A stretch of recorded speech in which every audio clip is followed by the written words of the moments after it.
Michael, it's the secondary working with British comedy by the Coens. What did you admire about their take on the Caper movie? I didn't really know the original when I read their script. What I liked about the script is I just liked the way in which it was kind of like this guy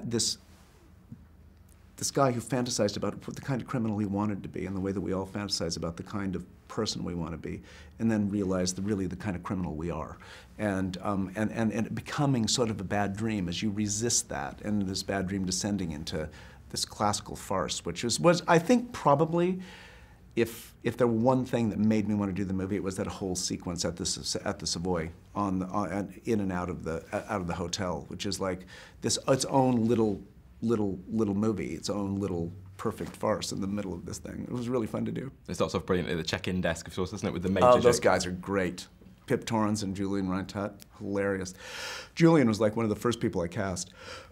He came in and just nailed that, and I thought, this is good fortune. Just say yes. And what can you tell us about bagging Colin Firth as your lead? I believe it well, came in that the was form of... huge. I mean, that was really for me what it was. When I got involved, I didn't say, I know I want to do the movie. I just said to the producer, Michael Bell, who's a fabulous guy, who'd been with the movie for a long, long time, I said, you know, I'd like to take a run at Colin. I just can see what this movie is with Colin Firth. And he said, go with God. And so, you know, managed to get that meeting, and with Colin saying to me, I don't think I want to do a comedy next, and thinking, that was a long plane flight to find that out. But then we started talking about comedy, what it can be, and kind of, you know, the technical challenge of farce, and the journey of this guy, you know, in the reclamation of his dignity, and you know, by the end of it, he, I think, had thought a bit and decided he'd like to give it a shot. So, I mean, of course, no stranger to comedy, St. Trinian's, Bridget Jones, of course, but genius comedian. He really is. But I don't think anyone understood. I mean, I had a sense, because he's extremely technically facile as an actor, and he's got great control of his body, that was really important for this, that he would really be able to nail the physical comedy of it, which I had never really seen him do, but I just had a sense about it, and he's really good at it. Especially those legs. Brilliant legs. Brilliant legs. He doesn't think so, but everyone else in the universe will. Cameron Diaz is luminous in the film, I think. How much of herself do you think she brings to her roles as an actress? I mean, I'd have to say a lot. There's an incredibly compelling joy and energy in this person, you know? And it's really sincere, and it's exactly, what you see is exactly also who she is. She's a fabulous human being. I was going through a kind of crazy divorce at the time, and what she did also in terms of, with my daughters, I'm forever grateful for. She's a really, really wonderful person. And what for you happens on screen when we put the two of them together, Colin Firth and Cameron Diaz? I mean, I suppose it's that sort of, you know, he becomes the girl and she becomes the boy in a way, you know? There's a kind of, she's very warm as a presence, and he's more sat back and cool, and I think that ends up working very well as a combination. And its heart, it's a very British comedy, I think, isn't it? What did your time at Oxford and other times you spent in England sort of teach you about English mores that you wanted to maybe bring out in the movie? Well, I guess that, I just made, you know, I just recognized it. I recognized this linguistic construct of the Coens that grows out of everything from Carry On films to Peter Sellers to the Pythons to, you know, so I could kind of recognize rhythms, and I could recognize, you know, the little hints of Ealing comedy, and it's like a comic tradition that I really, really admire and love. So, and we were all on, you know, we were all on that page, and everybody recognized that. So it gave us the opportunity to speak a common language, which in this movie was crucial because tone, you know, trying to find the right tone is everything.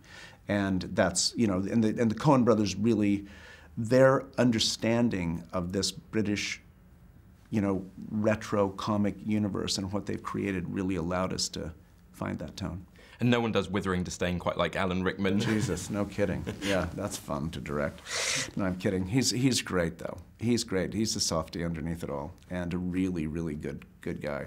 So, yeah, I was intimidated by that in the beginning a little bit because, you know, I'd been a huge fan since I saw him do Valmont and Les Liaisons years ago. And he does, and he doesn't suffer fools gladly. There's no question about that. But also you understand the extent to which he's invested in doing it right and getting it perfect, and a lot of where that comes from in Alan is just this absolute fear that he might not make it work. And as the day develops and he sort of gets comfortable, it ends up being a really, really fun and rewarding experience working with him. And you worked with Stanley Tucci, of course, before in A Midsummer Night's Dream. Yeah, and I'd like to work with Stanley again. Stanley's an amazing actor. He can do just about anything. I'd really, really like. We're already talking about, you know, another project. So yeah, it was great that he'd come in and play a small role, but and it inspired everybody. And you know, he's a great team player and great to have around. And Chapman does got an unusual security device. We can see it there on the poster, right. The lion. Yeah. How close did you get to him?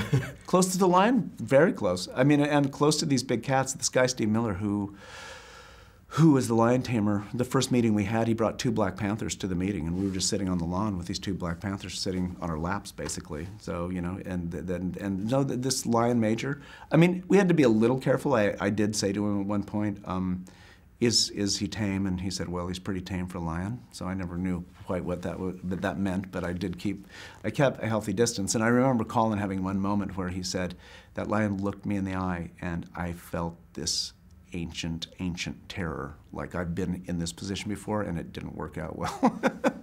So no, it could be scary. You know, they get like, there's an extraordinary intensity about them, which is, you don't quite know where that's going to go. Michael Hoffman, thanks very much. Yeah, thank you.